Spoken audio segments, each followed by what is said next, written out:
Assalamualaikum warahmatullahi wabarakatuh. Hai teman-teman, kembali lagi dengan saya Marcella Puji Lestari. Saya mahasiswi semester 3 Bimbingan dan Konseling Islam di Universitas Islam Negeri Sultan Haji Muhammad Idris Samarinda.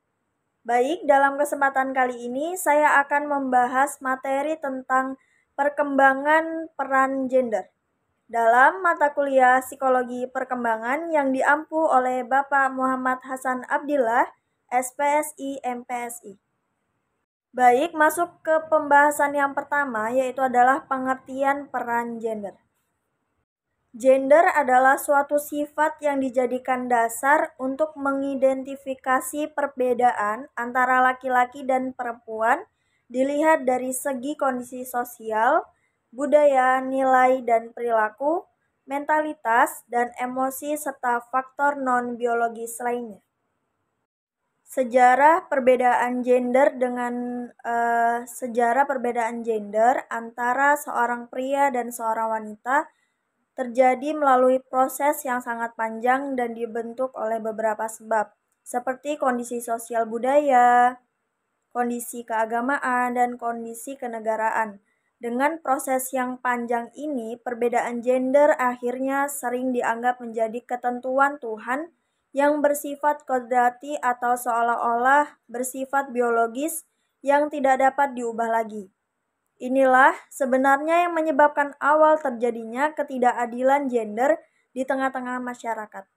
Gender memiliki kedudukan yang penting dalam kehidupan seseorang dan dapat menentukan pengalaman hidup yang akan ditempuhnya.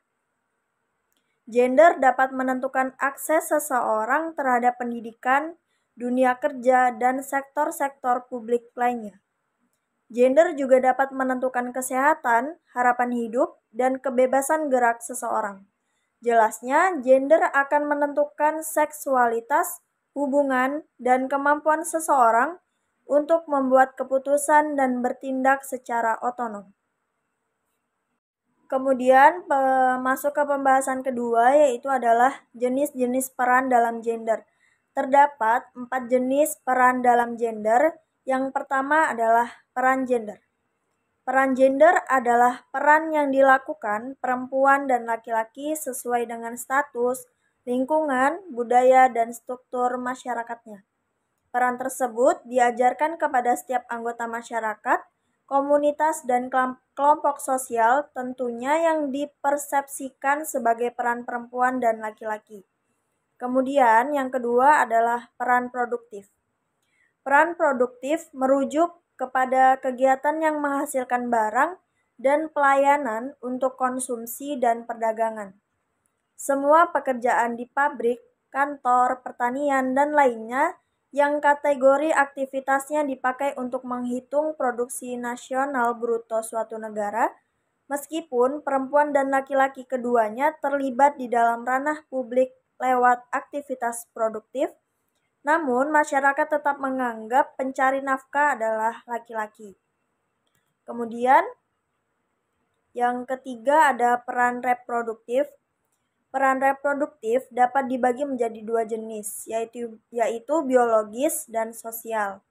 Reproduksi biologis merujuk kepada melahirkan seseorang manusia baru, sebuah aktivitas yang hanya dapat dilakukan oleh perempuan.